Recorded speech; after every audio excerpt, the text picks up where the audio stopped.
नमस्कार मित्रों, राधे राधे। वैदिक कल्चर में आपका स्वागत है। मित्रों, आज आपको बताएंगे किन किन जगहों पर पत्नी को दाहिने बैठाया जाता है और किन किन जगहों पर पत्नी को बाएं बैठाने का हमारे शास्त्रोक्त नियम है।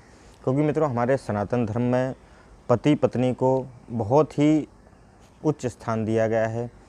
पति पत्नी को संबंधों को बहुत पवित्र माना गया है और पति पत्नी को अपने अपने दायित्वों को निर्वाह करने के लिए हमारे सनातन ऋषि मुनियों ने कुछ नियम बताए हैं कि किन परिस्थितियों में पति के पास में पत्नी किन किन परिस्थितियों में दाहिने रहेगी और किन किन परिस्थितियों में पत्नी को बाएं बैठना चाहिए।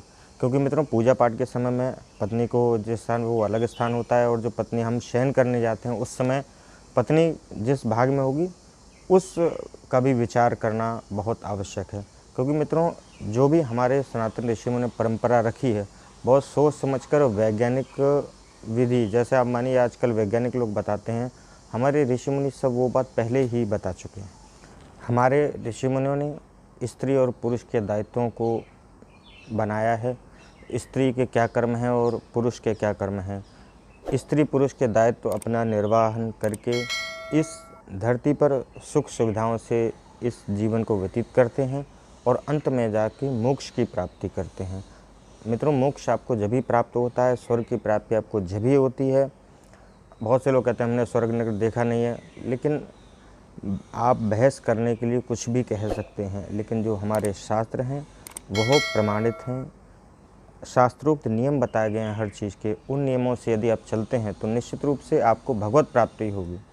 मित्रों, स्वर्ग नरक आपने भले ही नहीं देखा हो, लेकिन भगवत प्राप्ति आपको अवश्य होगी। और यदि आप शास्त्रोक्त नियम से अपने पति धर्म का, अपने पतिव्रत धर्म का या अपने पत्नी धर्म का निर्वहन करते हैं तो आपको शास्त्र विधि से चलना ही होगा, जिसके लिए हमारे ऋषि मुनियों ने नियम बताए हैं कि किन किन परिस्थितियों में पत्नी को दाहिने बैठाना चाहिए और किन किन परिस्थितियों में पत्नी को बाएं बैठाना चाहिए।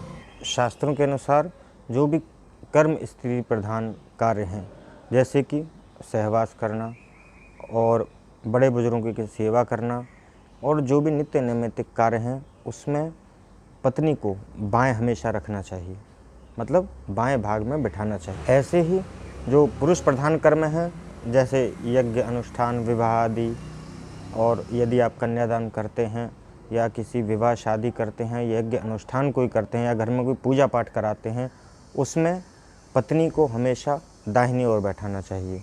जो पुरुष प्रधान कार्य हैं उसमें पत्नी दाहिनी तरफ बैठेगी, जो स्त्री प्रधान कार्य हैं उसमें स्त्री अपने पति के बाएं तरफ बैठेगी। सिंदूर लगाते समय, कहीं भी यात्रा करते समय, किसी को भोजन कराते समय, किसी की सेवा करते समय, सहवास के समय, इन परिस्थितियों में पत्नी बाएं रहेगी पत्नी की, और पत्नी को पति के बाएं बैठना चाहिए। और या कोई धार्मिक कार्य कराते हैं तो पत्नी को दाहिने हमेशा बैठाना चाहिए। अगर कोई यज्ञ कार्य अनुष्ठान किसी भी परिस्थिति में आप जो पुरुष प्रधान कार्य हैं उसको करते हैं, जिसमें पुरुष प्रधान होता है, उन कामों को करते हैं तो पत्नी को आपको दाहिने रखना है। तो ये था मित्रों, पत्नी को किस कार्य में कहाँ बैठाना चाहिए, दाहिने बैठाना चाहिए, बाएं बैठाना चाहिए, इस बात की संपूर्ण जानकारी। और मित्रों, और भी कुछ बातें आपको पूछनी हो, कुछ रह गई हो तो कमेंट के माध्यम से पूछ सकते हैं, उत्तर आपको अवश्य दिया जाएगा। जो जानकारी आपको लगती हो कि रह गई है तो आप हमसे क्वेश्चन के माध्यम से, प्रश्न के माध्यम से पूछ सकते हैं, उत्तर आपको अवश्य दिया जाएगा।